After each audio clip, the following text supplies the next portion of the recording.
একটা গ্রামে দুজন ছোট বন্ধু থাকত, রিহান আর পাবলো।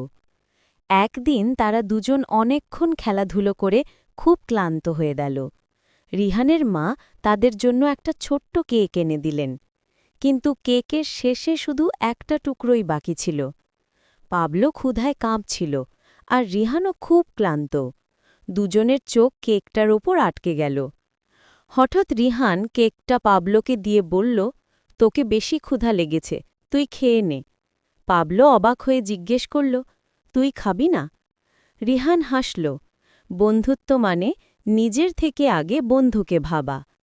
পাবলো কেকটা ভাগ করে 2 টুকরো করল আর বলল, বন্ধু মানে আবার কষ্টটাও ভাগ করে নেওয়া।